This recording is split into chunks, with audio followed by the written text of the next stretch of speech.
आपने कभी सोचा है कि जब पूरी दुनिया high speed internet, artificial intelligence और 5G की अंधी रफ्तार से भाग रही है, तब इस धरती पर करोड़ों लोग हर हफ्ते घंटों तक सिर्फ एक महिला को पहाड़ों के बीच मिट्टी से सब्जियां निकालते, लकड़ियां बीनते और पुराने चूल्हे पर बेहद धीमे तरीके से खाना बनाते क्यों देखते हैं?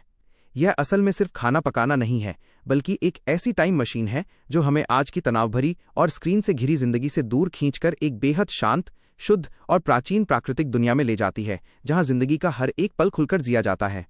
इस खूबसूरत और रूह को सुकून देने वाले सफर का पूरा क्रेडिट डियान एक्सी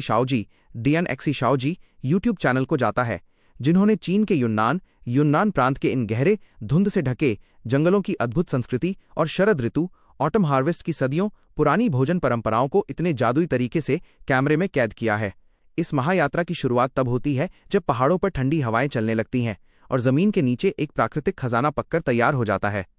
विशाल आकार के गहरे जामुनी और लाल शकरकंद स्वीट पोटैटोज क्रिएटर हमें दिखाती हैं कि कैसे इन्हें सिर्फ उबाला या भुना नहीं जाता, बल्कि इनके छिलके उतारकर, इन्हें पीसकर और पानी में कई बार छानकर इनका शुद्ध स्टार्च निकाला जाता है, जिससे बाद में बेहद पारदर्शी चमकीले ट्रेडिशनल नूडल्स और जेली तैयार की जाती है। ये जीरो वेस्ट लिविंग का एक ऐसा सटीक उदाहरण है जो सिखाता है कि प्रकृति हमें जो कुछ भी देती है उसका एक एक कतरा इंसान के काम आ सकता है, बशर्ते आपके पास वो सब्र और पारंपरिक हुनर हो। जैसे ही वीडियो आगे बढ़ती है, इसके सबसे खूबसूरत और बड़े हिस्से यानी ठीक 33वें मिनट पर पूरा परिवार खुले आसमान के नीचे एक बड़े से लोहे के बर्तन के चारों तरफ इकट्ठा होता है, जिसे चीन का पारंपरिक गैदरिंग हॉटपॉट कहा जाता है। इस सीन में ध्यान देने वाली बात यह है कि आधुनिक रेस्टोरेंट की तरह यहाँ कोई फैंसी मशीनें नहीं हैं। एक बड़ा सा मिट्टी का चूल्हा है जिसमें लकड़ियां धधक रही हैं और सूप उबल रहा है। इस उबलते हुए तीखे और खुशबूदार सूप में घर के बने मीट बॉल्स, ताज़ा झींगे, श्रिम्प्स, पतली कटी बीफ की परतें और सबसे महत्वपूर्ण भारी मात्रा में खेतों से उखाड़ा गया ताज़ा धनिया,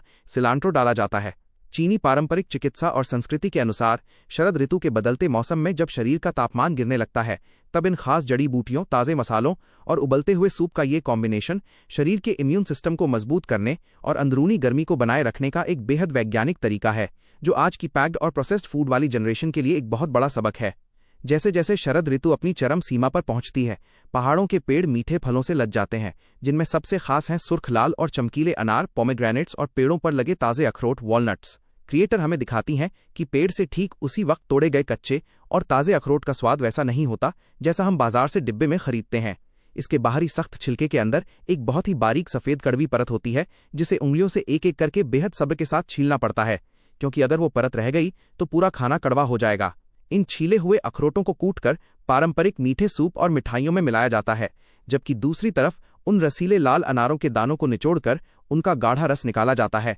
और उससे प्राकृतिक तरीके से जमी हुई फ्रूट जेली तैयार की जाती है, जो इस सूखे मौसम में शरीर को अंदर से हाइड्रेटेड और तरोताज़ा रखने का बेहतरीन काम करती है। इस पूरी वीडियो की असली जान और रीढ़ की हड्डी है क्रिएटर का वो पारंपरिक मिट्टी और ईंटों से बना लकड़ी का चूल्हा, वुड फायर्ड ब्रिक स्टोव, जिसकी धीमी आंच और सूखी लकड़ियों का धुंधला धुआं आधुनिक गैस सिलेंडरों से कोसों दूर है।